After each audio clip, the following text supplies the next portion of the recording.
Dzień dobry moi drodzy, dzisiaj witam Was przy okazji podróży do Pragi, w miejscu, które chciałam zobaczyć już dużo wcześniej, ale dopiero teraz pojawiła się okazja. Po krótkim city breaku, którego highlighty tutaj widzicie obok, przedstawiam Wam diabelskie głowy. Co to za formacja, co to za struktura, o tym opowiem troszkę później. Oczywiście proszę Was już teraz, żebyście zostawili łapkę w górę, komentarz, jeżeli ten film Wam się spodoba, oraz subskrypcję. No i lecimy dalej z tematem. Kokorzynsko od lat uchodzi za jeden z najbardziej malowniczych regionów Republiki Czeskiej. Wśród licznych atrakcji tego obszaru szczególne miejsce zajmują Czartowichlawy, czyli diabelskie głowy. To dwie monumentalne twarze wykute w piaskowcowej skale, które od blisko 2 stuleci intrygują odwiedzających swoją skalą i tajemniczym wyrazem. Znajdują się w pobliżu miejscowości Żelizy, około 40 km na północ od Pragi i są uznawane za największe skalne rzeźby tego rodzaju w Republice Czeskiej. Obszar Kokorzyńska zbudowany jest przede wszystkim z piaskowców kredowych powstałych około 90 milionów lat temu na dnie płytkiego morza pokrywającego niegdyś znaczną część dzisiejszego kraju. Skały te są stosunkowo miękkie, dzięki czemu przez miliony lat wiatr, woda i mróz wyrzeźbiły w nich niezwykle urozmaicone formy. Ta sama cecha sprawiła, że piaskowiec stał się doskonałym materiałem dla rzeźbiarzy, którzy mogli wykorzystywać naturalne ściany skalne jako swoje płótno.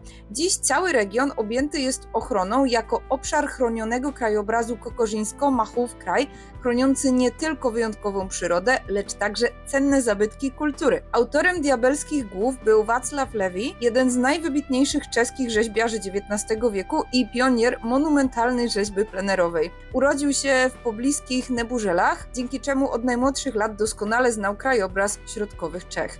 Choć zasłynął również jako autor klasycznych rzeźb wykonanych z kamienia i marmuru, największą sławę przyniosły mu właśnie dzieła wykute bezpośrednio w naturalnych skałach.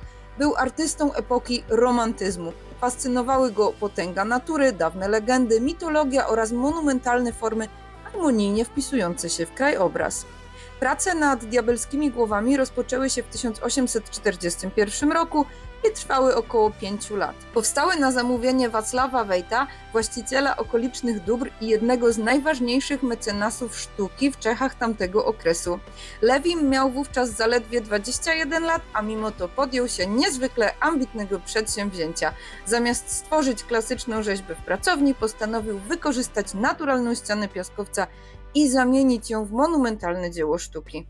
Efektem jego pracy są dwie ogromne twarze o wysokości około 9 metrów każda. Do dziś nie wiadomo, co dokładnie chciał przekazać artysta. Badacze wskazują, że inspiracją mogły być romantyczne fascynacje tajemniczością, średniowiecznymi legendami oraz odwieczną walką dobra ze złem. To nie koniec atrakcji na dzisiaj, bo w Czechach mamy więcej takich obiektów wykutych w skale. Teraz jesteśmy przy gigantycznym uchu, ale co ono symbolizuje i dlaczego stanowi swego rodzaju jedność z oczami i z ustami, o tym się przekonacie za chwilkę. Około Lipnicy nad Sazawą, niewielkiego miasteczka na wyżynie czesko-morawskiej, znajduje się jedno z najbardziej niezwykłych współczesnych dzieł sztuki w przestrzeni publicznej w Republice Czeskiej, czyli Narodní památník odposlechu, Narodowy Pomnik Podsłuchu. Monumentalny zespół rzeźb wykutych bezpośrednio w ścianach dawnych, częściowo zalanych kamieniołomów granitu stanowi jednocześnie galerię pod gołym niebem, instalację artystyczną oraz refleksję nad problemami inwigilacji, utraty prywatności i mechanizmów kontroli społeczeństwa. Kompleks powstał z inicjatywy czeskiego rzeźbiarza Radomira Dwořáka, a jego realizacja rozciągnęła się na kilka lat. Dziś należy do najbardziej charakterystycznych atrakcji regionu Wysocina, łącząc walory krajobrazowe z głębokim przesłaniem społecznym i historycznym. Miejsce wykonania instalacji artystycznej nie zostało wybrane przypadkowo. Okolice Lipnicy nad Sazawą od końca XIX wieku były ważnym ośrodkiem wydobycia granitu. Eksploatacja pozostawiła po sobie liczne kamieniołomy, które po zakończeniu działalności stopniowo wypełniły się wodą. Powstały w ten sposób malownicze zbiorniki otoczone wysokimi granitowymi ścianami, tworzące niezwykle sugestywną scenerię dla monumentalnych dzieł sztuki. W realizacji projektu uczestniczyli również uczniowie miejscowego ośrodka kształcenia kamieniarzy w Lipnicy nad Sazawą oraz inni młodzi artyści. Patronem przedsięwzięcia został wnuk słynnego pisarza Jarosława Haška, który ostatnie lata życia spędził właśnie w Lipnicy. I nie jest to przypadkowe nawiązanie. Twórcy świadomie odwoływali się zarówno do twórczości Haszka, jak i do doświadczeń XX wieku, zwłaszcza czasów nazizmu i komunizmu, kiedy systemowa inwigilacja i donosicielstwo stały się narzędziami sprawowania władzy. Pomnik ma przypominać o konsekwencjach społeczeństwa opartego na kontroli, strachu i nieustannym podsłuchiwaniu obywateli. Pierwszym elementem całego założenia było Bretschneiderowo ucho, czyli ucho Bretschneidera, odsłonięte 23 czerwca 2005 roku. Monumentalne ucho o wysokości przekraczającej 3 metry wykuto w pionowej ścianie jednego z zalanych kamieniołomów. Nazwa odnosi się do postaci tajnego policyjnego informatora Bretschneidera z powieści Przygody dobrego wojaka Szwejka Jarosława Haszka. Bohater ten symbolizuje policyjną kontrolę, donosicielstwo i obsesję śledzenia obywateli. Ucho staje się więc metaforą państwa, które nieustannie słucha swoich obywateli, próbując kontrolować ich słowa i zachowania. Drugą realizacją były Usta Prawdy, ukończone i odsłonięte we wrześniu 2006 roku. Relief przedstawia monumentalne usta wykute w granicie i stanowi swobodną inspirację słynną rzymską Bocca della Verità, znajdującą się przy kościele Santa Maria in Cosmedin. W czeskiej interpretacji symbol nabiera jednak zupełnie nowego znaczenia. Nie chodzi wyłącznie o prawdę i kłamstwo, lecz również o wymuszanie zeznań, przesłuchania, cenzurę oraz manipulowanie informacją. W kontekście całego pomnika usta symbolizują zarówno możliwość swobodnego wypowiadania własnych poglądów, jak i zagrożenie wynikające z utraty tej wolności.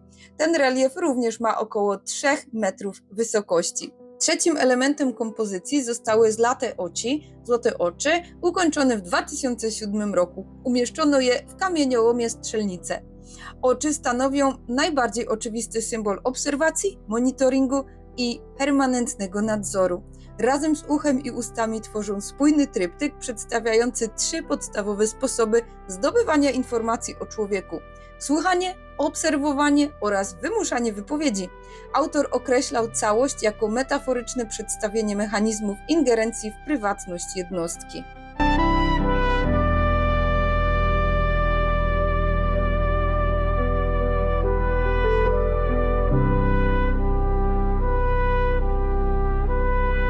Niestety w całym tym pośpiechu oraz będąc pod wielkim wrażeniem monumentalnych dzieł sztuki, zapomnieliśmy zagrać należytego zakończenia, zatem oglądacie właśnie nasz filmik z Muzeum Zemana w Pradze.